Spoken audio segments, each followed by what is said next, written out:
Whoa. Tired of living broke, so before I sleep, I pray. All right, y'all. Welcome to another episode of Crab Legs and Kool-Aid with your boy Titus, early, Mick, and B. It's good to see you. Good to see you. How y'all doing? This is the podcast where we get to know the human behind the artist. You already know because I say the same thing every top of show. But happy to have y'all here. So today, look who I got with me over here. This young man, and I say young because he old. This young man is I think I can truthfully say this, one of the longest friends I've had. Military kids. So we jumped around. So you are technically, you and a few other are the longest friends I've had. Wow. Anyway, acting extraordinaire, acting coach extraordinaire, chef, father, all of the above, Ser'Darius Blain. Actually, hold on. How do you pronounce your name properly? Ser'Darius Blain. Okay, so I heard a rumor that it was Ser'Darius. It was, so when I was like 19 and like finding out the history of my name and like going back to all the places it was stolen from Greece to Persia to the Roman Empire and all that stuff, I looked at all of the different pronunciations of my name and I came across one that was Ser'Darius. This is when I was in acting school too. And I was like, oh, is that right? Well, if you're Persian, you would say Dariush. That's what you would say. That's that writing would equal how you would. Dariush, yeah, that would technically be my name. And then when it was taken to Rome, then it was Darius, right? I see what you're saying. And so what we're saying is Jesus or Jesus. Right, exactly. Copy. Jose okay. or Joseph, right? Yeah. Come on, Joseph. But anyway, welcome, brother. My brother, thank you Come for on, having me, man. This is cool. You know what I'm saying? Boy, It's got a vibe. him a You vibing. podcast. Look You at got us. nice furniture and everything. This He got is his cool. nice jacket on. Hey, you know. He tried to do something. Because I knew you was about to, do know all what I'm this, saying. man. I can't keep up. I'm just trying. He never could. No, I'm kidding. That's true. Cap. That is cap. It's true. Anyway, so at the top of each show, it's called Crab Legs and Kool-Aid. So the question I like to ask everybody to start off with, what is your favorite flavor of Kool-Aid growing up? Purple.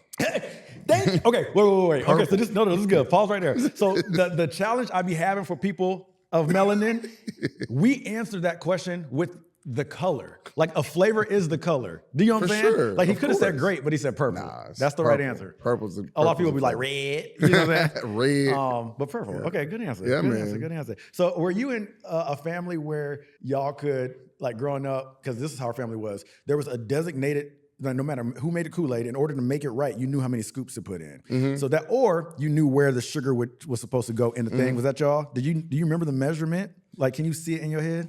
I mean, I know what it was like 3 like heaping scoops. So you had the big scoopers. Yeah, Because we had the yeah. smallest scoop and we did 8. I don't know Oh. why that stuck in my head. No, I had like the 3 big ones where it's like almost turning into syrup, man. It's super sweet. I'm from Florida too, though. So Yeah, okay. You know. I don't think I ever, actually that's cap. I think I did know that back when I think I met you when you had cornrows. Oh yeah, You had cornrows. You had Hey, cornrows. why you gotta bust me out like that? Did you have a grill?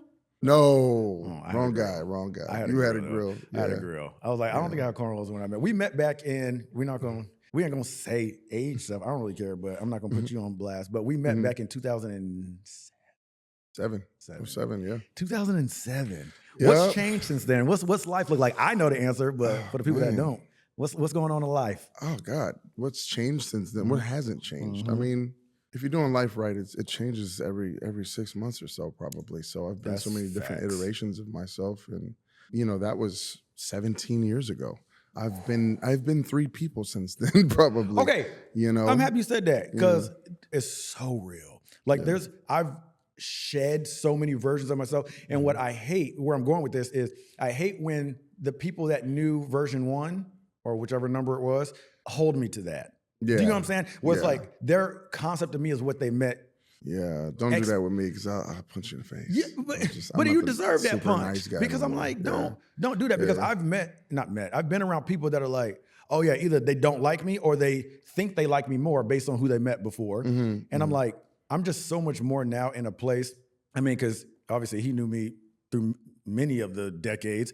Ooh, not decades, almost 2 decades. That's wild. But anyway, he's known me through many of the versions, and I used to be a big people pleaser person, where it's like I just wanted a bunch of friends and everybody cool and like everybody's hanging out. Like I said, I'll punch you in the face now. Man, Good. Yeah. man. No, it's true. Yeah. And I'm just like, I just need to shed that because as you get older, you're like, now I see why Drake and them or whoever celebrities have like 2 or 3 people that they just boop. That's I'm like, why? Like, who am I?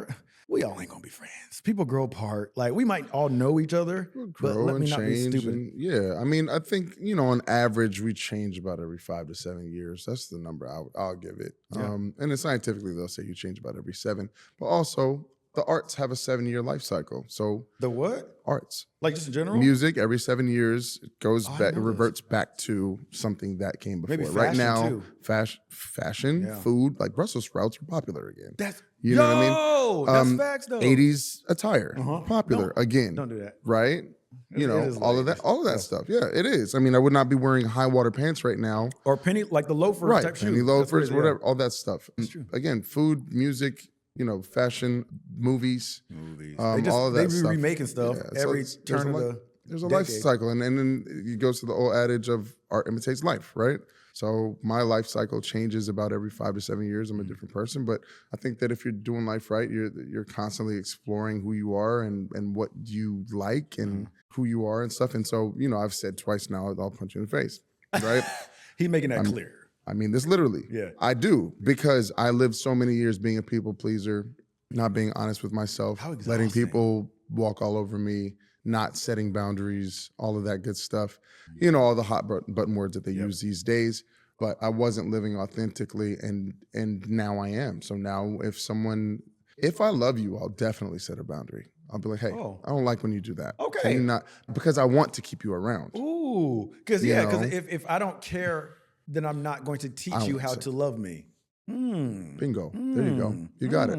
That's deep. You got it. Huh. And then habitual line steppers, they don't want to get the smack. But So okay. more honest with myself. No, now. I love that. So outside of where we were going that direction, let's take it back a little bit. You're with child now. Yeah. Because I'm taking it back from us being in school, 2007 to now. Yeah. So now, how old is your son? He's 10. He's like a whole human. He's a whole You got person. a whole He's- teenager almost. He's like- about to be a teenager. I know. Well, relax. 3 Hold years. on. You're like, But 3 that's years. wild. Yeah. Is he tall? He takes your Yeah. height? Very tall. Yeah. I think he's gonna be taller than me. So that's why I've been He's a having big boy. How tall is you? Yeah, I'm 6'4.5".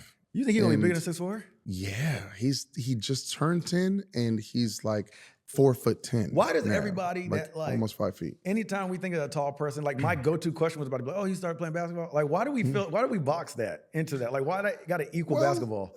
Yeah, You know I what I'm saying? mean it's a Like, what if he normal don't wanna play basketball? question. Yeah, because we associate that with success in athletics, right? Yeah. And we're black. It's like how you gonna make a black profit people from play it? You know what I'm saying? basketball, right? Like How you gonna profit off of it? He paying the bills yet? I'm getting him into soccer too, though. Get that Come on, footwork yeah, that's right, what I'm saying. man. I mean, it goes a long way. But yeah, he's started playing basketball. He's a track star, though. He runs track. He's He's really he got long fast. legs. Them things moving. Yeah. He was 8 running with the 10-year-olds before and beating them most of the time.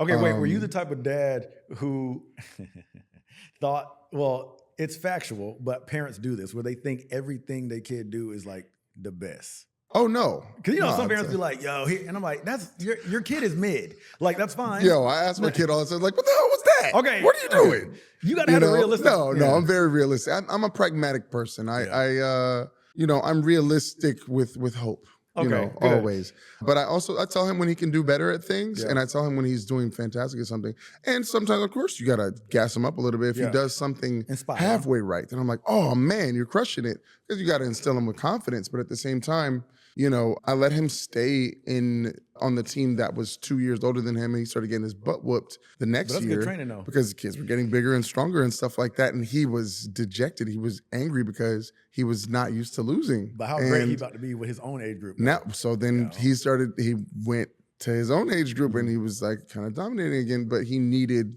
an opportunity to know that he's not going to always be the best at everything. He also had a bad habit of quitting on things whenever it was challenging too. And I was like, no, you're going to finish this because you said you wanted to. That's right? good parenting. Even when we go out to eat or something, he's like, oh, I want to try this new thing. I'm like, well, you're going to finish eating it because I'm not spending $40 on this plate of blah, blah, blah, and you just throw it away. He's starting to get the idea that like he's well off too. Like he's understanding that a little bit more now. That's an interesting topic coming from you potentially, if I remember correctly, having a different experience. Yeah, I was the exact right? opposite. I didn't want to put that on you because you like It's all right. It's good. Yeah. What you talking about? No, it's true. It's but part of one of those iterations. What do you of have me. to alter to make sure there's humility in his? I mean, obviously you're keeping him humble yourself, just with discipline and yeah. love. But Yeah. like you're saying, Perspective. Perspective is very important. Yeah. And so we had a Christmas a few years ago, maybe 4 years ago. He was 6. And I started noticing that he was associating Christmas with gifts only, right? And so I told his mom one year, I said, I'm not getting him any gifts. And she was like, what? What do you mean? I was like, I'm not getting him any gifts. I'll get him experiences and stuff like that after he X, Y, and Z. And the X, Y, and Z was we went and fed the homeless. You know, we took him to this toy drive for kids. And he was like, why is everybody bringing all these toys? Right. For what? And I was like, these are for kids who don't have toys at all. And he was like, they don't have toys? I was like, no. You know, some people don't. My son, so because we co-parent, my son has 3 sets of everything. He has one at my house, one at my mom's house, and one at his mom's house. So he has a plethora of everything, clothes and toys and blah, blah, blah. And it's, oh, shoot, I left my basketball shoes at my mom's house. All right, we got to go buy you some new ones right now because I don't have time to go all the way over there, blah, blah. And so it's that. So we've replaced the Christmas thing, replaced toys and gifts with experiences. I mean, we get him clothes and stuff. He's always growing and stuff like that. But it's not about what he's receiving because now he understands that not all kids have toys. And we got to see that firsthand. He hit me up and was like, Daddy, I want to give them some of my toys. And it like pierced me in the heart. I was like, yes. We did something right. We can do that. Yeah, like you got Absolutely. Absolutely we will, son. You know what I mean? Son of mine. Son. My okay, child. that makes sense because so perspective. Hard word, perspective. Because when I think of, granted, now I'm gonna take it up a notch and go to like the Kardashian kids, but it's like, I will say from the, what's the word? Nepo babies? Is that what it's called? Yeah. From the Nepo babies of it all, a lot of them that I've met that are like around our age group now, they're actually really nice people. Like the spoiling thing didn't, and when I say spoiling, like having things at your disposal, like, okay, if I needed new shoes, my mom just went and grabbed them real quick. Like, it's because it's what they've known. It's not like, they don't feel like it's spoiling if that's all they've known. So like, man, live in your reality. They you just don't live in have your to reality. dumb yourself down to consider yourself humble either. Like, you know, that whole, we both grew up in super Christian households on top of that too. And it's like, okay, there's a difference between humility and then like downing yourself as well 100%. too. So like, look, if your truth is that you grew up rich like the Kardashians, like that's just your life, man. It just is what it is. You can still teach them how to be kind people,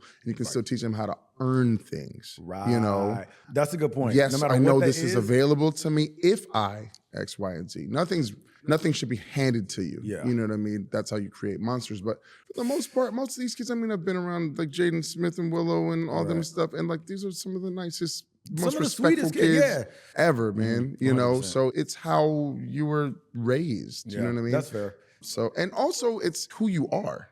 These are little tiny beings. They're human beings. I mean, I have a lot of friends that I've known that like, you know, or people that I've known throughout the years that their parents raised them perfectly. They raised them great. That person, that being just had, you know, to have a certain journey and they fell off the wagon somehow in some way and then ended up coming back to it or whatever. Yeah. But it's I got to look at my kid as like an individual person. Some stuff that he does, I'm like, that's not his mom and that's not me at all. That's just him. That's wild to see. Like, I'm excited to have a child to see that because so many people always be like, oh, you know, did he get that from you? Like, where he get it from? It's like, sometimes they're just developing their own personality. Yeah. Like, that's wild to see, like, your flesh and blood becoming their own. That's wild to me. Like, becoming. Come on. Yeah.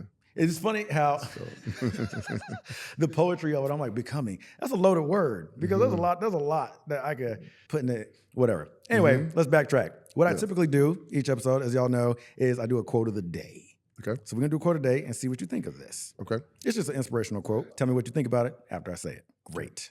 A truly happy person is one who can enjoy the scenery while on a detour. I'm going to say it again. A truly happy person is one who can enjoy the scenery while on a detour. What does that mean to you? I have no, whatever. I'm just going to see what you think. That's dope. I like that. A truly happy person is one who can enjoy the scenery while on a detour. You know, if you want to make God laugh, make plans, right? That old old adage, right? Yep.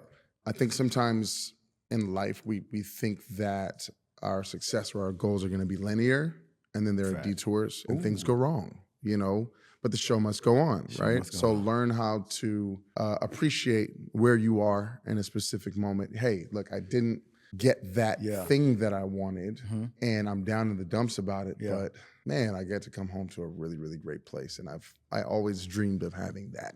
And sometimes you can't see the forest for the trees. Sometimes you're just in it so much that you don't even realize that you are experiencing everything that you'd wanted to experience. That's huge. About 5 years ago, you That's wanted X, huge. Y, and Z. That's so huge. That's exactly, me and another buddy were talking about that same topic where it's like, Titus, let me just slow you down for a second. I know you're not where you're looking towards, but you remember the boy who came out of school and was doing, because when I moved out here, I started doing extra work because my logic was like, well, I'm just gonna go be around it. Why not? I'm gonna get paid to be around it. I'm gonna get free food. So I was doing extra work for like the little Nickelodeon shows and stuff. And he was like, do you remember that boy?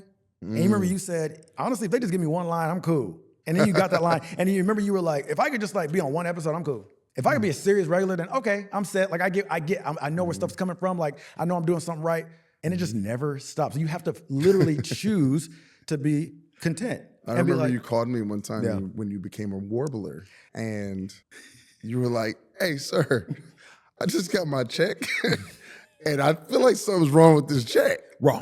Is this right? And I was like, are you incorporated? And you were like, no, what's at the that? time I wasn't. No. You're like, no. You're like, then yeah, that's right. So they took 70% of your check.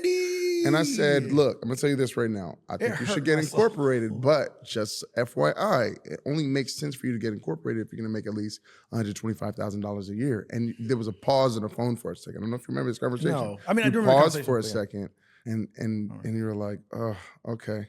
I said, I think you can do it, personally. And then the next year, you was right. And then the next year, you were a series director for the first time, too, on the CW show. I can't remember what it was. You remember? You really do remember everything. He's tracking. That's accurate, bruh. When I got that first check, y'all don't know this about what our checks look like because y'all see TV shows and everything, and cats be really thinking that we be balling, and I'm like, where? Because I'm like, after I done streams of income, man, I'm like, because by the time I done pay everybody, and then now incorporated does help. Yeah, I get to sit that aside. I still got to pay it later, but half exactly. But you still percentaging everything it takes to look like you agent, manager, lawyer, publicist, and then events. Of course, you gotta and have you clothes, gotta whether you're hiring a stylist or you're dressing yourself, money's coming out of that. Everybody eats, B. Man. Yeah. And I'm like, it don't be giving baller. It just don't. But I mean, over time, if obviously the more you build up, like it does start paying off. But the reality is the journey is real and just being content in where you are, wherever that is. And obviously we know as entertainers that there's highs and lows, right? Like we know that sometimes you're busy as heck and then sometimes you dead as heck, right? I don't know. You might be one of the few people that I haven't really seen have many dead patches because you be working. That nigga be booked. But go ahead, sir. I do. I mean, it's still, I mean, I take care of 12 people too, though. So that's kind of crazy. I help support about 12 people. So but that my dead periods hurt very, very badly. Fair. But that attests to something that you're bringing in rooms, that you're doing within yourself. That ain't got nothing to do with the acting side. Obviously, you got to, be a great actor. But there's something that you're exposing, shining. The word I'm looking for is like releasing in spaces, whether that's through a self-tape or not, that people are, like, no matter what, you're working. Yeah. And that can be from the big screen Jumanji to right. Hallmark. Yeah, my dad ain't dead. My dad ain't the average dad. I will honestly readily admit that. And I mean, look, I admire By the way, I people. just casually dropped that. Yes, if y'all don't realize, this is the jigger from Jumanji. Okay. Funny. Yeah, you do your best to spread life. Right. Spread light everywhere you go. Spread love is a Brooklyn way, right? I look up to people like you, my friends, Shamir Anderson, Jesse Usher, Stephon James. These are people I look at and I'm like, oh, they're way better actors than I am. Cap. Amazing. Dio Okani, really good friend of mine too. Like really fantastic, just natural actors. I always knew that I had to do more than the guys that were already naturally that and super good looking at the same time. I'm like, damn, you got everything at once, right? Yeah. Which, hey, just take it. It's fine. Let's get in somewhere. Again, I speak fact. This is not a compliment. It's just a fact. It's the truth. Okay. Some people just have it naturally. You have this charisma, this energy. You light up a room when you get in there. I had to learn that because I was extremely shy. I was decently talented. I was good enough, but I knew that I liken this to sports. When I played basketball, I had to be able to put the ball in the bucket. I wasn't going to give you 25 points a night, but I also was a really good locker room guy. Right. I knew how to set a screen. I knew how to get a rebound. I knew how to play defense. I did a little bit of everything, and then I had really good grades on top of it. So I could play. Okay. And the same thing in this business. I know how to bring my authentic self to a set and help bring up the mood. I'm the energy guy. I'm always going to be prepared. But you can't say that acting don't. I'm a good actor. Yes, I'm not I was dumb, like, nigga. okay, I I am a was good like- actor. I'm not significantly better than anyone who's around me is my point. Okay. I know I how think to that's bring humility, though. right. I know how to bring in the professional sides of it, and I know how to make things better.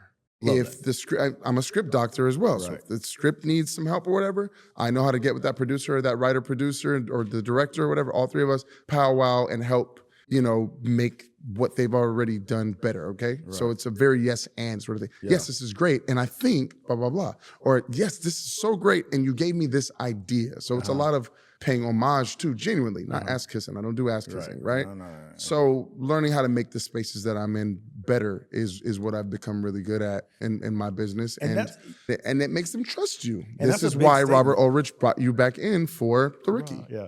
Right? Yeah. After that, right? Yeah, absolutely. Yeah. Right. But Michelle Williams from Destiny's Child said something similar. I was listening to her podcast or an interview she did, and she said something along the same things. Like somebody was like, how do you think you ended up here? Obviously, God, right? Yes. And then a next tier under that, she was like, and I offer myself to environment. She was like, when they were looking for a third person, whenever replacing girls in the Destiny's Child, she said, I wasn't coming in thinking, oh my gosh, it's gonna be my time. Like I'm gonna jump in because they were already successful, right? They had already had a hit or two before Michelle even came in. And she said that I wasn't thinking that I was gonna come in there and be the next star that's with this popular group. She was like, I walked in and asked them, where do y'all need me? If you need me to just blend, if you just need something to hold the group together sonically, she was like, I'm here to serve Be the you glue guys. guy. Say it all the time. Be the glue guy. Yeah, she's like, I'm here to serve y'all, and it benefited her long termly. She became one of the biggest stars along with them, but her intention wasn't like, It's knowing your position, knowing your role too. I mean, if you look at the Golden State Warriors for the basketball fans out there, Draymond Green is the glue to that team. He is the defender, passer, screener, rebounder. Right. While he let Steph and Clay take the limelight for the scoring, or Jordan Poole at the time for the scoring, or you know what I mean? Yeah. All that sort of stuff, knowing where you fit. I know. I'm not your sports guy, by the way, but I'm acting like I know what he's talking about. It's funny. You used to get me into those Knicks games in New York. I know, and I you know were what was tumbling happening for them. then. I was flipping. For Yeah. y'all that don't know, he was a super tumbler Yeah. for the New York Knicks for a few seasons. Yeah, fun fact. But yeah, I have always known my position, and I know how to excel at that. Yeah, I feel like a key to success, because some people, like the Cardi B's, come in just like loud, proud, blah, blah, blah. Great, that works. But I feel like the majority that come into the industry and like really have like a solid resume is that mindset where it's like, almost like, the example I'm gonna use is probably flawed, but like almost like a Taylor Swift. And what I mean by that is like, and this is not equating this to your acting ability, but to her kind of knowing her lane. Where She it's knows like, her niche, yeah. Yeah, she is not going around saying that she's the best singer. She's also not going around saying that she's the best anything. She's just kind of like, this is what I do, this is where I operate, and I just like doing this. Right. You know what I mean? And just like there's something to be said about that space of like awareness with yourself and your own gifts and talent. Anyway, fascinating. Okay, so let's go back even further than school. Let's go back to young Sir in Miami. Where are you born? I was born and raised in Miami Gardens, Florida. Yeah. So in Miami, what like got you into entertainment? Because you know what I'm saying? Like what even made you think it was a reality? Oh man, I never wanted to be an actor. I always wanted to be a doctor.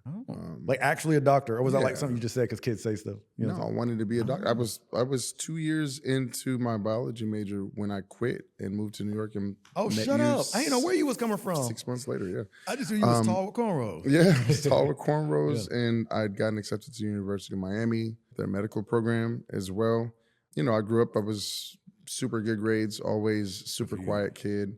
My family is Haitian, and my mom's American, but my mom's adopted, so she has no family on that side. So when I say my family, I'm referring to my Haitian family. Bloodline. Yeah, so great grades, straight A's, whatever. Super quiet kid. I was always the one that the grown-ups would be like, oh, why can't you be more like him? Yeah, And that caused a lot of tension and hate amongst the other kids my age too. And I was just like, I just like, I'm sorry, be I'm accepted, amazing. Just get amazing. Stupid. But I was watching TV shows like Are You Afraid of the Dark and Gullah Gullah Island. I was watching movies like Hook and Teenage Mutant Ninja Turtles and So What's if you was Eating wondering Gilbert Grape. his age, he just gave it to you. Highlander and Do you remember Xena? Xena Warrior Princess. I was watching all the and Highlander. Oh yeah, you're right. Highlander. I just thought about what Highlander was. Yeah. Yeah. I'm watching all of these shows and these movies and secretly being like, man, I wish I could do that. It's so cool. And I was kind of a latchkey kid, so my mom was away at work and stuff like that, and I would be, finding some outfit that she doesn't wear anymore and cutting it up and making a costume. Oh, you was innovative from jump. Making masks and all sorts of stuff. I would be working on stuff for weeks at a time. Yeah. So I secretly really wanted to do it, but I had never seen an actor before. I don't know what that looks like. I'm in Miami. There's no. And did you know that the thought you wanted was acting, or did you just want to be in that space? I wanted to be creative. Creative, yeah. And I liked playing make-believe. I knew that. I liked playing make-believe. Yeah. I did. But there's no money in make-believe, right? Well, I didn't associate, I didn't realize that was their profession. I was also a tiny child. But over time, I got into, my mom became the drama teacher because their drama teacher quit at our school. My mom was an English teacher. Okay. Primarily. Yeah. And they were like, we lost our drama teacher. We need somebody to fill in for 6 months. Can you do it? And my mom won the state drama competition with her team. Yeah. And I got into a play that she had put up that me and her actually wrote together. I was always a writer. And this is younger Sir and already started writing stuff? I was 9 when I got in my first scholastic writing competition and started winning competitions and stuff like that. And so writing has always been a huge part of my life. Hold on, pause. What are 9-year-olds doing? What you were sitting there writing, what do you do how old's your son? 10. Imagine him sitting there writing a script. Yeah. That's wild. So here's what's crazier. That story that I wrote at 9 years old is going into development now because we're going to make a movie out of it called Les Personnes. I wrote a story about these twin brothers. One is accused of a murder, and it's a murder mystery. No. Genius now. If I saw my 9-year-old, I'm like, let me read that little nigga. What you say?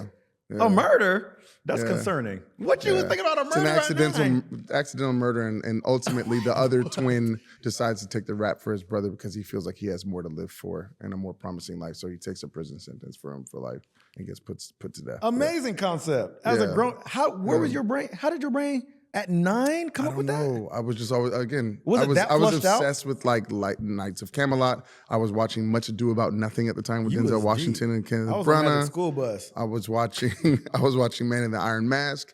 I was obsessed with all these different movies, and so my mind was in medieval Europe at the time, and I came up with La Personne, which was basically medieval Paris. Yeah. That's wild. All right. Yeah, man. Props. Yeah, man. I'm like, that lets you know that you can be inspired by your surroundings. As far as what you digest, it can really shape your creative zone. Because you be thinking about little kids that be singing crazy. And I'm like, what they be singing? They be hearing it in the church. Or they'll see it. True. And I'm like, it really does mold you. You was watching, at 9, you was watching all that stuff? I was. I was super mature at the time though. A little too mature, where I'm like, who is this guy? Go live life. You know what I mean? My son's picking his nose at this That's what I'm saying. You know what I mean? Imagine looking over and he done wrote a script. Yeah, the twin murder, other one, and he's taking the fall for him. You know what I'm saying? At 9. All right, so boom. Right. So picture this. You know what I'm saying? Yeah, for real. That's actually crazy. Okay, bet. Yeah, but I fell into acting is the answer. Yeah. I had a girlfriend in high school that was very big into it. Big shout out to her. And she got me into it pretty much. And I was like, maybe I kept falling into plays throughout the years by accident. Yeah. And ultimately, I got a scholarship to go to New York Conservatory for Dramatic Arts where we met, and I took it. And my mom was like, you have 5 years to come back if this doesn't work out, so you can still use your academic scholarships. And if it does work out, then great. If not, then at least you tried. So what were your thoughts going into New York? Because, you were a little bit older. You already had 2 years in school at that point, right? Yeah. So maybe they were a little bit different. But mine coming out of high school I just want to see if they line up at all. Did you have any thoughts? New York was a culture shock. So I grew up in Miami, but I went to high school in Melbourne Beach, which is a very it's a down home country town, Right. you know. And this is Florida. In Florida, Okay. yeah. It's about an hour outside of Orlando. Great people. Yeah. You know, it's where you want to go if you want to slow down and just raise a family sort of thing. So, Okay. you know, I was orange on orange Dickies sets with some orange Reeboks. You know what I'm saying? Dickies. you That's know, why I remember Dickies. You know? Yeah. So it was like that. You With know, felines. You were felines back in the day? Of course. What? Oversized tee? Yeah. My FUBU on FUBU. You know, New York was a Anyway, culture sorry. shock because I'd lived in a place that was very, and again, no disrespect to the place, but it was very sheltered. Yeah. And it was very like everybody's one thing. I'm 6'4", 250 pounds, and I am black. Yeah. I have to only listen to Pastor Troy and Trick Daddy. The end. You know, and so I moved to New York City, and this place, you can be everything that you want to be all at one time. You can wear all your favorite outfits at one time and nobody has a bad eyelash. They'd be like, dude, I'm sitting here. You know what I mean? Like, can I sit? Move your back. Wow. Nobody bats an eyelash at you being yourself. And so when I moved to New York, I discovered self-expression in the truest, realest way. Yep. And I also was challenged to remove all the ideologies that had kind of been ingrained in me. And in the sense of what? Like what society norms are even? Societal norms, what was expected of me, prejudices that I had in me. Fair enough. From from the people South, who had all different walks of life and all different belief systems and all different, you know, sexual orientations, All of everything. I got to meet everybody in one place at one time. If you go to New York City, it's a smorgasbord of every type of human being that exists, every type of ideology that exists. And I'll be honest, I hadn't seen, and this sounds really sheltered, but just because the states I was in, I had never openly seen a gay couple until New York. Like for real, like on TV, sure, but like in person, and that sounds really sheltered and like dated, but like that's a lot of people's reality. Yeah, though. like you I was can't just apologize from for towns what where you, it wasn't. Yeah, you just hadn't seen it. Yeah, so it wasn't. wow. I mean, yeah. You thought that, and then you realize you're like, yeah, dude, they were in my church. They were right there. Like I didn't notice it. You know what I mean? Oh, maybe that's what it is too. I just didn't notice. Yeah, but I moved to New York City, and it challenged me to grow, and it was cool. And I found myself in jazz bars some nights, and I found myself. That's where you was at when we was doing. Well, I was working in them. Honestly, I was working all the time. My mom had gotten really sick at the time, and I was. While in New York, you was doing that. Yeah. I worked at Birdland Jazz Club on 44th. I didn't know that. I don't It's think I ever knew that. One of the best jazz clubs in the world. Yeah. Oh, vibe. Yeah. And then I would meet Liza Minnelli and Swiss Beats and you was doing cool stuff. You know, Quincy Jones would come in sometimes and like all these giants. Yeah. And I was like literally 5 feet from stardom, or you know what I mean? It was really, really cool. Yeah. But New York City gave me, again, the word is perspective again. It gave me perspective on like what's out there, what's possible. I've met people from so many different cultures, and I realized that I didn't know shit. I didn't know anything. Honestly, it's like, and I adopted the mindset of, I hope I never know shit. I hope I never know everything. I want to constantly be learning and growing. And New York City is fast paced. You got to learn quick, or you get eaten up. And I loved taking on that challenge, and it changed me innately. I mean, well, it blossomed you into whatever this is right here in front of me. So good for you, because for me, it almost burnt me alive. Hey, I think we were all right there too. But you got out of there. Yeah. Hell, like the phone call that I had with my parents, and obviously my parents can attest to this, the phone call that I had my second year of that state. Yeah. But that was my own fault. I almost didn't make it. Oh, boy. Like first year and a half was crazy. What? Man. Granted, everything you said was true too. Open me, like I was like, whoa, taking a lot. And it, granted, I had a little bit of that because of the military kids. We moved a lot of states and countries, but New York was just a whole different something. But then I also got into a lot of it all. Sex, drugs, and rock and roll. Like I was trying stuff. Yeah. Trying stuff. Yeah. Everything. Hey, man. Everything. Yeah, it was gotta explore a learning experience. Yeah. But anyway, I don't know. I just think that like it's important for people. This is another rap. Here's the ADD coming in. But it's important for people to, I hope I would do this with my kid, take them out of their culture, even if it's the culture or belief or whatever that I want for them, to show them everything. I think there's something magical behind that. Like you knowing, and now granted, when I say show them everything, I don't mean like I gotta take them to a brothel to know they exist. I'm saying like culturally, like for black kids, the world is not their oyster. we're the only ones that don't get the opportunity to really like explore like that without it being a strange thing. Fair.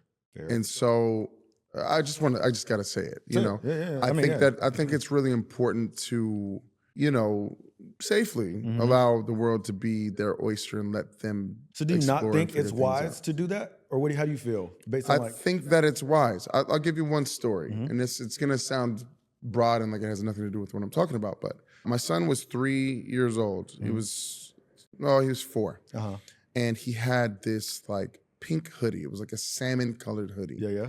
And I'm taking him to pre-K one day, and he had his hoodie on. This is around Trayvon time, right? Okay.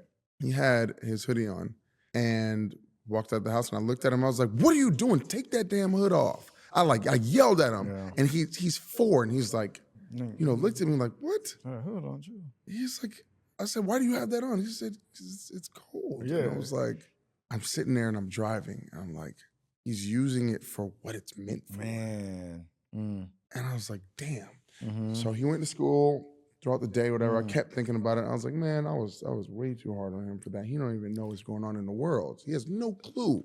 Which I'm glad he has no clue. You're also there to protect that. And so he got in the car, picked him up, put him in the car, put him in his little seat. I said, "Hey, Daddy owes you an apology." He said, "For what?" And I said, "I yelled at you this morning about your hoodie." And he was like, "It's okay." I said, "No, it's not okay. A hoodie is meant for when it's cold." Right. And then I had to start having hard conversations with him. I was like, "Hey, man, look, you got to understand, like some people look at that hoodie on you specifically as a threat or you trying to hide something or like hide something." Right. And he was so confused and perplexed. And I was like, we'll talk about this later. We'll talk about it another time. And you know what? That's a tricky topic. I mean, not that topic, sorry, but the topic of informing our kids and younger generations of stuff. Because I war with this, and maybe this is stupid, but I war with the thought of like educating to know where we've come from, or are we sharing too much and keeping people close? It's like I have to tell you about the hood thing because I don't want you to get shot. It depends on the person and how they digest information. I don't want to tell you because then I don't want you to think that everybody's going to view you like that. But at the same time, right? You don't want to set them up and have them like thinking that in advance, and now they're on the defense what do you constantly. Do? Yeah, it's a tricky. You know, for me, you got to pray for wisdom. Ask God for wisdom in that point. Yeah, and how to get the message across. You know what I mean? Yeah. So I think the world should be your oyster. Everybody. I think right now you should at 30 whatever years old. You should be, I know, you should be still exploring and still allowing the world to be your oyster. Without, yeah, I mean, well, the older you get, the less you give a fuck too, right? That part. The older you get, the more you're like, you know what, I'm going to do what I want to do right now. Yep. And there's almost a willful defiance associated with it. You know, I attack life instead of letting it attack Which me. I wish I found earlier, low key. Yeah, You know what I mean? yeah, for sure. But maybe at that time it wouldn't have been received the same either. The world is also consistently changing, Right. And I would like to think, you know, improving in very many ways, as well as you know, going backwards in certain ways. But I try to live again in the positive and assume that it's changing and you know, for my benefit, you know. Right. But the world should be your oyster. The world should be our kids' oyster. The world should be your mom's oyster and your dad's. And you know, a realization that I had too, you know, some years back was that like this is our parents' first time being this age. But every time they were our age when they had us. Bruh. And I don't know nothing. I'm still figuring it out. What? You know what I mean? And I'm like, we faulted them so hard when I was like, imagine being this age, trying to, I'm like, sir, little man, I don't know what I'm doing, let alone trying to help you. I'm trying to do the less best. means. Man. I'm sure you've eclipsed how much your parents have made in their life too. Like you have more money to make mistakes with too. It's a whole different thing. My mom was figuring it out with like $32,000. And that actually, the more money statement makes me kind of change what I was saying about showing your kid everything, because I'm like, that's also a luxury of a thought, because I guess a lot of people also can't afford to do anything outside of their space. So it's like, I guess when I say that, I'm like, we should, you know, show kids different cultures and stuff. It's like, well, I would if I could afford. You can afford to teach them how to be You can afford thinkers. to teach. Come on. Okay. That's that in itself is probably the greatest gift ever is to teach them to question things, teach them to explore things, teach them to research things. Right. I've been, I've had Japan on a vision board for myself for 15, 20 years. Yeah, I've always wanted to go to Japan. I've always wanted to go too. I'm going in March for my birthday. If you want to come with my travel company, with the travel thing? Top Shelf Getaways Travel Club. I mean, At Top Shelf Getaways on Instagram, topshelfgetaways.com. Boom. If you want to come, they be doing some bomb on trips. one of our all-inclusive luxury trips for less. We're going to Tokyo, Kyoto, and Osaka over the course of a week. We're taking bullet trains everywhere. Wait, that's dope. And we're going to be there for cherry blossom season. We're going to go to Mount Fuji. You know how many people we're doing the travel go-karts there for cherry blossom? That's what we're going for. That's beautiful. Yeah, my birthday's in the beginning of March, but I'm celebrating it at the end with like 40 people. Also, do you know how many times? Sir knows I'm infamous for like not making it to something. But do you know how many times I've in my head been like, oh, I really want to go on that trip with them. That looks so fun. And I'm like, all right, bet. Yeah. All right. I'm going to see. Come on our ski trip, January. It's 3 days and it's in Lake Tahoe. It's chill. I'm not going to make it. You can snowmobile. I'm not going to make it. Hot tub. I'm not going to make it. We don't do cold. We don't do cold. Now, Japanese cherry blossoms, more my vibe. Okay. Right. When y'all be on the boats and the beaches and stuff, more my vibe. I've just never followed through because I don't have an excuse other than, here's my actual excuse. I have, and people don't know this about me because I have a lot of issues. I seem extroverted, but that's my default. Extrovert is like my safe space. And maybe acting did that to me where I feel like I just turn on and I'm like, okay, you guys want this? Here I go. Yeah. And then I got OCD. I got a lot of stuff. But these are self-diagnosis. But the thing that be keeping me, idiosyncrasies for sure. A lot of idiosyncrasies. But the things that keep me are social anxiety. This is what keeps me from a lot of things in general. Like my sister knows this, like my close friends know this. I mean, you're a close friend, but like I don't talk about it. But I think about going, then I'm like, ooh, there's about to be a whole group of people that I don't know. It's like, funny because it's a whole group. I always say our group is like a group of social loners. They are so fit in essentially. I mean, I'm like that too, though. Yeah. Oh my God, me before a carpet, I'm in the car like red carpet, armpits itching, sweating. I'm like leaking. Yep. It's like it's bad. Yep. But you put me on set and I'm fine. I have no issue. That feels more intimate. Yeah, it feels more intimate. I agree. But yeah, no, I've had anxiety for the longest, and so I was like, if I'm gonna be successful in this business, I gotta flip this around. So now I walk into a room, I'm like, hi, I'm Ser'Darius. Where are you from? You know what I mean? Yeah, let's put them turn it into my turf. Now. Yeah, that's good. I mean? But yeah, I haven't mastered. There's nothing wrong with that. Ain't nobody gonna bother you anyway. I mean, people are that's what the thing is. Quiet on the I trips, know, and I already know. Ain't nobody thinking of you, Titus. Like I have that thought. Like ain't nobody worried about you, little nigga. Like you come on a trip and sit down and have a good time. I know that, but my brain will be like.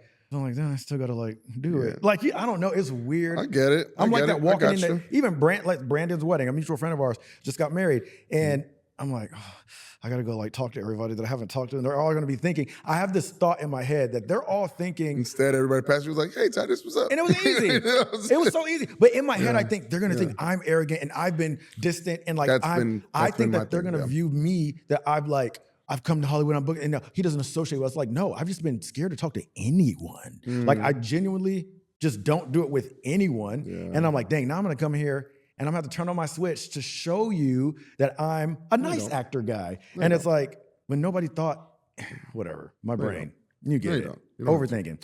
Yeah. Anyway, I'm right there with you. Dope trip. And once again, I'm considering it. Come on. I really am. Like, they always sound fun. And I'm like, yo, it sounds so fun. Like I've been wanting to go to freaking any Asian territory for so long. I'm obsessed with Japanese culture. Me too, and it's my favorite food. Japanese, Chinese, Thai, all my favorite foods. Love it. Thailand's amazing too. Yeah, we did a dope Thailand. Oh, you been? Trip. We did. I've been twice. I shot a movie there, and then I did Where'd y'all one shoot of my Jumanji? company trips in Diamond Head. I don't know what it is. Hawaii. Oh, in Hawaii. Okay. And you said that. Did you point Atlanta. because I was born there? Yeah. Oh yeah, I don't know nothing about it. I was only for 3 years. I don't remember that. And Atlanta. The bulk of it was shot in Atlanta. Both of them? Mm-hmm. Y'all, I'm saying you went to Hawaii for both of them? I only went to Hawaii for the first one, for part of it, and then they were like, "Yeah, let's save some money." And they shot the rest of it in Atlanta. Fair enough. They shot both of them in Atlanta, mostly. Okay, so here's a fun question for you. What role is the one that you are like, that was him? For you, not the one that people will probably automatically always say Jumanji because it was the biggest thing that they can associate you with. I mean, granted, he's on Star Trek, he had a bunch of shows, he's had his own series, the big leap, all that. Like, but for you, not the critics, not social media, what was your thing that you were like, that character I could do forever? Well, I have a few, and for different reasons. You know how I get that. you do different projects, and you have an affinity for them for different reasons, Right. and different memories. I did an episode of Chicago PD Okay. 9 years ago. Okay. That this is 8 years ago. Wait, this is gonna be a good answer. That really stuck out to me. It was a really dope, cathartic, therapeutic experience as well. I love that. My brother had been shot and killed the year before that, nine months before that. I was also a new dad. My son was 10 months old. Side note, I don't think I ever knew that. Oh, That was like in the lull of when I was being in my head and not talking to anybody. But wow, okay. Yeah, he was shot and killed in Miami in 2015. Okay. And then I booked Chicago PD in 2016, and I hadn't dealt with his death that much. But my episode of Chicago PD, up until the Black Lives Matter episode, was the highest rated episode for like 6 seasons straight. Wow. And I got to play a guy named Brian Johnson, whose kid, 6-year-old son, is murdered in a case of mistaken identity. They meant to murder someone's son, but a different guy named Brian Johnson with a Y, not an I. Wow. And so they killed my kid. And this is actually based off of a true story too, which was nuts. But I think the association of having a kid at that point and then having a brother who had also been shot kind of married those two things together, and it turned into this dope cathartic experience. And it's probably the best acting I've ever done, to be honest with you. It felt good. Yeah. I made, a good friend in LaRoyce Hawkins, who's crushing it out there right now. And I don't know him personally, but I know who he is. my friend Patrick John Pfluger, who was also in Footloose with me, is one of the leads there. He plays Ruzek, and he was great. And then I was just welcomed by Jason Baji, who's the lead of the show.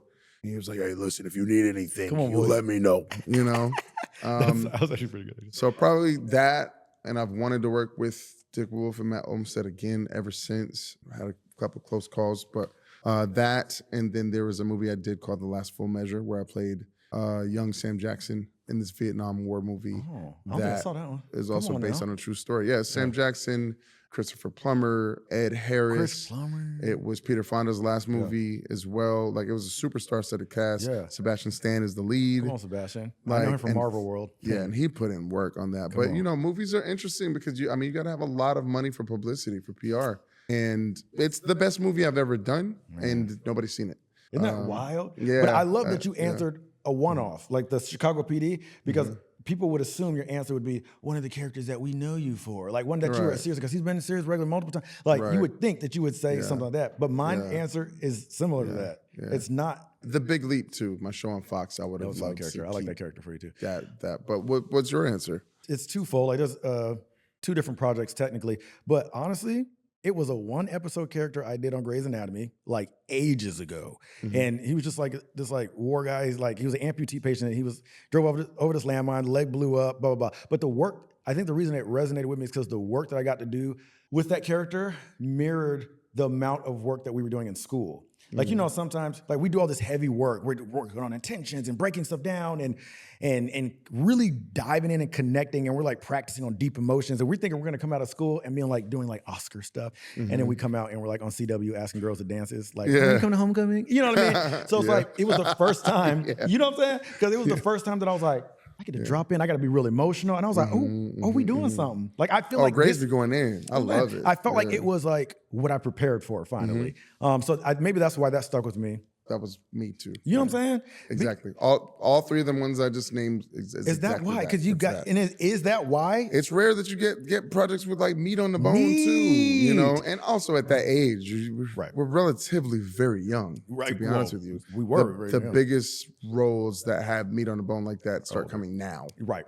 That is up very to true. 50 something. That's very true. Because that was eating me up, bro. Like the amount of conversations I had, and maybe you had a different experience, but I was not there for but maybe it's my love-hate relationship with acting in general, but I was not there for the freaking, I was grateful, but like when you open them auditions and they'd be like, I'm just like. Charmed was hard for me. Exactly. Yeah. Like just be charming, and they're casting the look they want. Like, there's almost no persuading you with my acting because I know what you're going for. I'm going to do my best, but I already know that you're going to do. And honestly, the reason I laughed earlier when you said, they saw it, but you didn't see it. But you said Jesse Usher is because the amount of roles. You guys are the exact same type. Me, him, and Keith Powers The amount of times I lost to Jesse and Keith, and I've met, I mean, Keith more. Like obviously me and Keith, I know him way more. Like in real life, Jesse, I've met you a couple times, dope dude. But the amount of times that he comes on the trips. Does he? Yes, He's a better human than me. I just know my space in life. The amount of times I lost roles to him and Keith were amazing. Like I knew where it was going. If I saw them in a room, I would be like.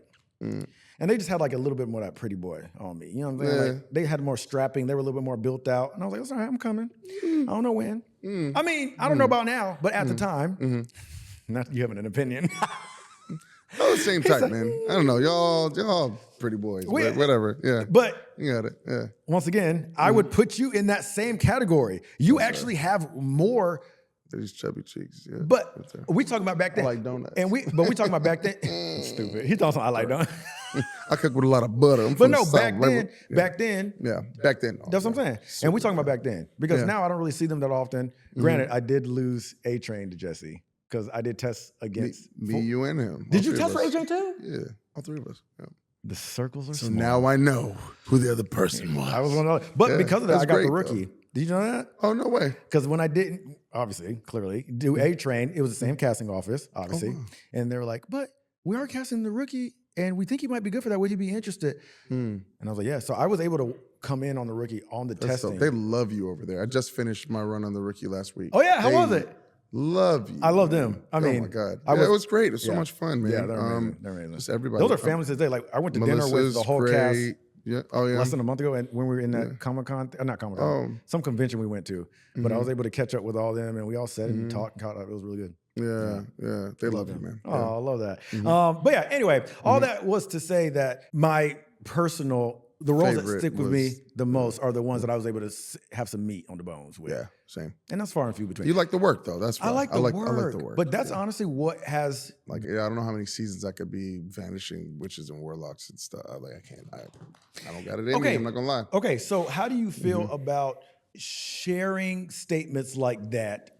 And what I mean by that is I feel like I've experienced where if I say something like that off the cuff, then there's been people in my life, granted, they were the wrong people, which I've learned now, but that kind of made me feel like you're being ungrateful or blah, blah. Fuck you. I don't care.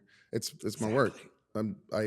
Like people would kill for that. Like you don't want to be wizards or warlocks. They would. Yeah. Like, I mean, it doesn't fulfill me. But also you grow. You too, grow. Right? You grow over time. It's okay. This is my reality. Again, I can't champagne problems at the end of the day, but see, no. Let's unpack that, because why do we feel like a champagne problem? No, it's the reality. Like if I want to evolve as an artist, that's exactly what I was going to say. Yeah, it's not champagne problems. It feels like it because how much we're paid. It's or what champagne problems to the average person. To the average person. Complete the sentence. Okay. I cannot talk to my mother about why I don't want to do a specific acting role, and my mother's not an actor. She doesn't get it. Right. I can talk to you about that because there's nuance and an understanding as well. But that's just like I can't talk to her about why she's complaining about the workload of a teacher and why 32 kids in a class versus 30 is very different. Now I understand it because I've been around it my whole life, but a person who doesn't understand what you do is not going to understand,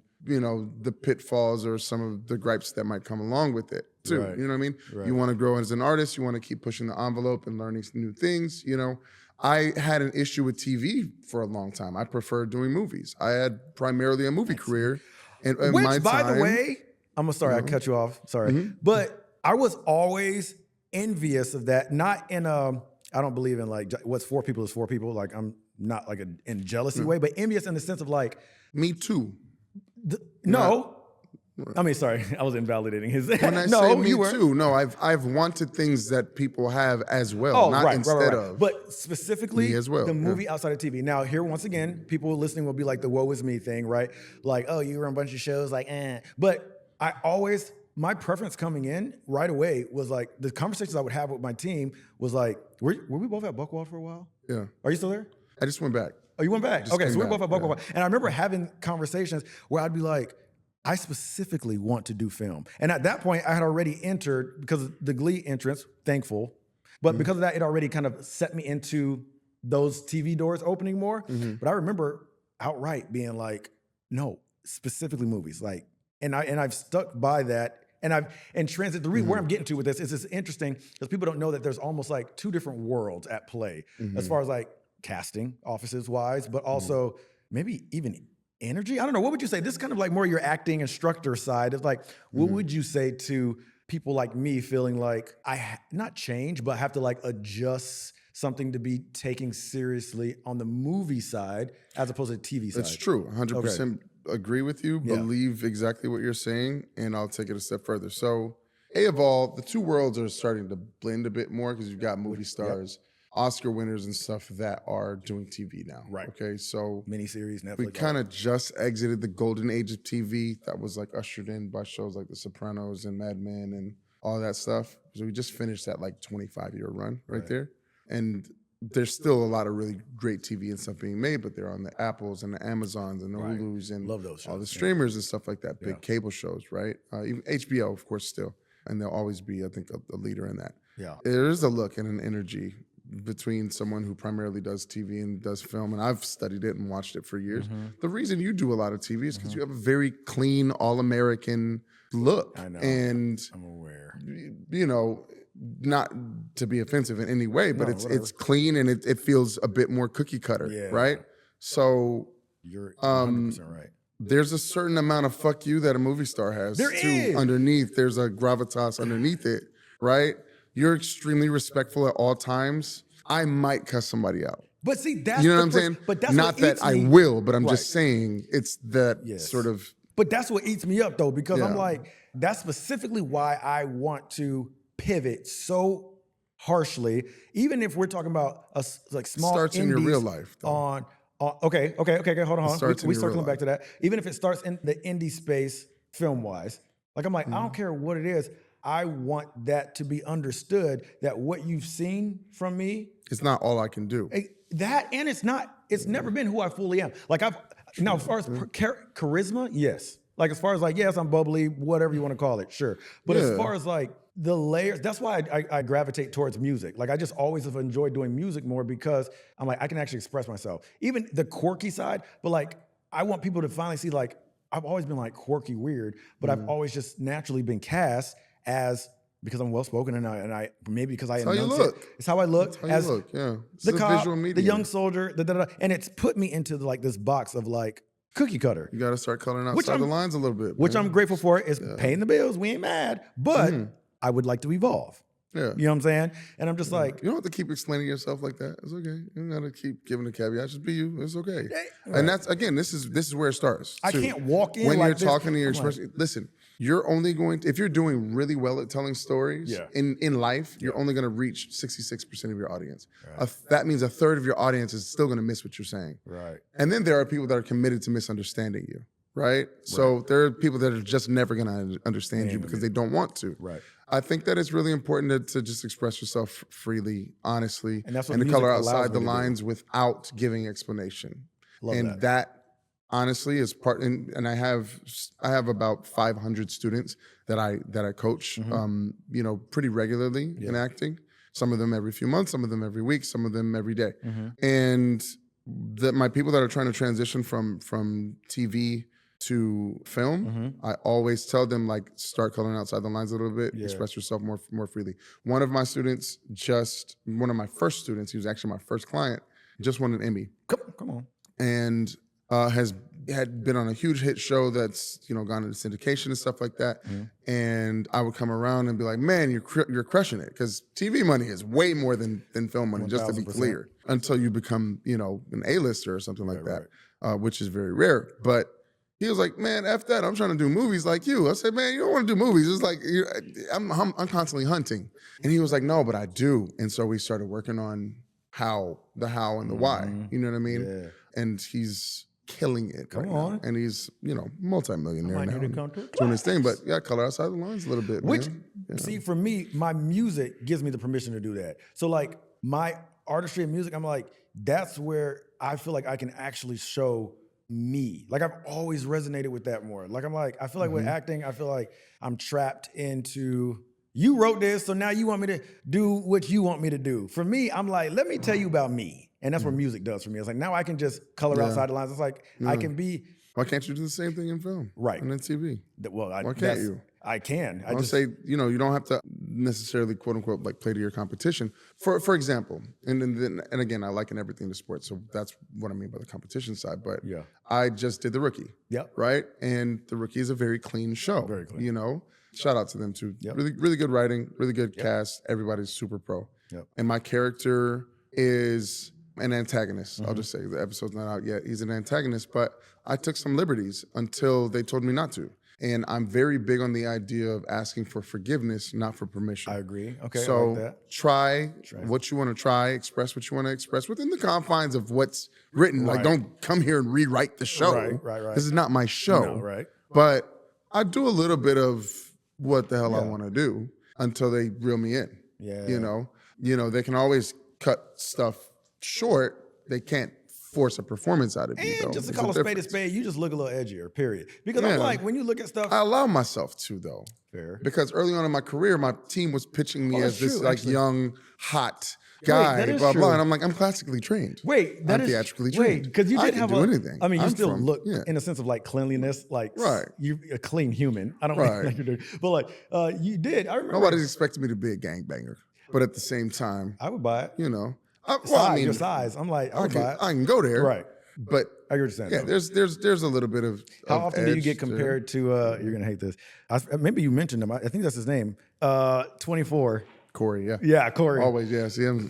It's I know. Yeah, Corey Hawkins, man, he's a dope actor. Awkwardly look very similar. It's in the eyebrows. That's my, every role it's always me and him. Yep. Yeah, kind of thing. He's taken off a bit now though, so he's, But he's your Jesse. Yeah. He's your Jesse. Yeah. You know who was my other whatever you call it standoff person? Not a standoff. It was all love, but whatever. Was John Boyega. Oh yeah. I was like, I lost a few roles to him. Them hurt. Yeah. Those big ones. What was the biggest thing? Dog is good. That you? Oh, he's amazing. I hate losing roles to people, and then I'm like, oh man, I would have crushed that. Yeah, but I like when they're really good, and I'm like, okay, all right, well I get it. That's what I'm saying, and it's flattering that I was in that company. Thank you, Yeah. because you saw me toe to toe with him. Cool. What was something that you didn't get that would have been massive that people don't know? I mean, you've already done massive stuff, but you know what I'm saying? Something else that you didn't get that you auditioned for. There has to have been a lot. There's been a few, but one particularly that stabbed me in the heart. Yes. I cried. Yes. It's the only actor I ever cried over. Yeah. Cyborg. I was Cyborg. Yeah. It's a long story. Oh, that would have hurt. You would have been such a good. You look like Cyborg. Yeah. Wait, how did you not get that? We'll talk about it off camera. But Gotcha. negotiations. It was contract issues. It was that. But they wanted you to technically. Yeah. I flew out to Detroit. I got fitted You for would the be suit. such Everything. a good Cyborg. I see it was crazy. Yep. Oh my gosh. Yep. What a good fit. That one. Yeah. And Straight Outta Compton. Trey. Yeah. Great Trey. But who got that? Corey. Yep, of course. I was on hold for it for like 6 months and doing work sessions with the director, with F. Gary Gray, over and over and over again for 6 months. I auditioned for that movie for 2 years because they had gone through 3 different writing teams at the time. Been through that, yeah. Vicky Thomas. Come on, Vicky. Vicky done held it down. Almost Viola Davis, Denzel. Fences. Ooh, yeah, that would have made sense. That hurt. That hurt. But Vicky's been a champion since. So that one hurt, and then the John Boyega one that I lost to was the Star Wars. That hurt. Because I was like, because I remember losing that, and we were, bruh.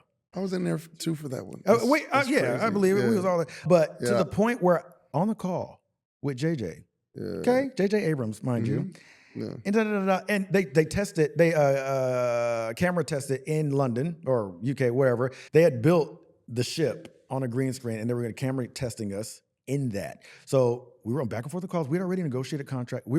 It was literally, I knew how much I was going to get paid, everything. Like, you know. See, that's what I hate knowing. I don't like to know that part. I don't like to know that part. It eats me. Anyway, and then literally, this is where it ended. John went in a day before me, okay? So I was supposed to fly out, whatever day that was, and he was scheduled, because he was already in, he's a British actor, he was already there. I was supposed to go in after him. I already knew that. They're going to fly me out, and they said, his is this day, yours will be, because we weren't doing them back to back. It was like, for some reason, they were doing his, and then like a day or two later, for whatever scheduling reason, they were going to do mine. And they were both with Daisy. I think Daisy was already cast. Anyway, the point is, he went in. The next day, we get a call, and they had made their choice.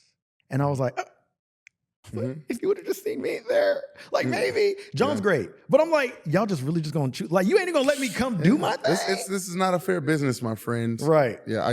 While we're sitting here, I got a very interesting text about a project that I've been auditioning for since July. Oh, shoot. That they were like, you're the choice. And then they're like, no, they're offering it to somebody else. Like, no, actually you're the choice. And then like it's been back and forth for like 4 months. Wow. Biggest when it's said and done would be the biggest job of my entire career. Like literally. And that's what you're messaging about? Yeah, oh, literally. Gosh. Just that just gave me anxiety. That just gives me stress because I know that moment, those moments where you're just like, please latch, that'll be dope. I'm not gonna hold it, but if it does, that'll be great. Yeah, but it's not a fair business, man. It's just it is what it is. But it's what we signed up for. What we signed you know up what I mean? At the end of the day. So but then seeing them t-shirts and them billboards, and he's just like, and I'm like, like it hit you because a year later it comes out and you be like, started a bunch of huge careers, and so that one hurt too. I auditioned for that. I was not right for any of them, but I went in for it. Obviously, all those black boys there. Well, what hurt for me in that moment, at least you got the call and they told you that you didn't get it. They didn't call me at all after gassing me up for months and being like, yo, you're crushing this and blah, blah, blah. I don't do well with lip service. Like, don't tell me nothing don't at do all. that. Just thank you. Just tell me thank you. That's it. And thank you. We call it a day. I can tell that you liked it. We got this far. You got to gas it and be like, but the producers love him. And they love me so much they didn't choose me. It's a consolation prize. You know what I mean? Right. But anyway, it's all fascinating. The industry, y'all, wild. The stuff that be going on behind the closed doors, wild. Bruh. And I mean, I'm talking about darker stuff in my head right now. That was just the surface stuff. But anyway, before I close out, I like to play a little game. Okay. With my guest. All right. F, marry, kill. You know what that is? Okay. Yeah. Okay. Mm-hmm. Oh. So I'm going to give you, and we're not going to do it with women. We ain't going to do that because I don't want y'all trying to shade nobody based on his choices. So we're going to do it with songs. Okay. Okay. I always like to tie stuff back to music because I'm trying to send a message here. Listen to my music, Anyway, but okay. F, marry, kill these songs. Wait, I'm trying to make who's your favorite artist? Oh man, that's hard. Hey, shout out to my boy Leon Thomas right now. Best R&B album alive right now. It's one of the greatest albums of all time right now. I love it. So I'm going to say Leon Thomas. There. Okay. Boom. So, that's hard. Yeah, it is. Yeah. Okay, so Mutt, because that's like his single. F. Okay. You ain't heard the other options yet. Oh, that's it. He said, dang, no condom. Okay. No, I was kidding. Okay, so hold on. Mutt. Actually, I'm going to do 2 rounds. Let's pause Leon. Let's do legendary first. Sorry, not that he's not legendary, but like let's do from back in the day. So we're going to say, Let's Get It On, Marvin Gaye. I would love to play him in a movie, by the way. But yes, go ahead. What? I can't think of the name right now. This is killing me. It's an Al Green song. Oh. Let's Get It On. Oh, Let's Get It On is it's more. Holding on a memory. Ain't no place around. Side note, y'all, we used to be in a boy group. Me and Sir. Story for another day. Long story short, he sings, y'all. So, have you ever done a musical? Anything musical? No, I've always wanted to, but no. You ain't letting the world don't know you can sing? No, I had a horrific surgery. Did you? My vocal cord years ago, it ripped my vocal cords. So I can only kind of sing. Oh, does it come out like super like hoarse? It's hard to like push through. Yeah, that's why I got this gravelly, raspy voice. Kind of cool though. Anyway, okay. Let me just do different. Whatever. Black and White, Michael Jackson. Let's Get It On and Brick House. Damn, that's hard. That's actually hard because they're all respected songs. Brick House. Kill Brick House. Fair enough. Okay. Black and White and Let's Get It On. F, Black and White. Okay. And then you marry Let's Get It On. Yeah. Come on, that's somebody. Okay, now let's go to Leon. So we're gonna do Mutt, Snooze by SZA. And I'm saying that because Leon wrote that.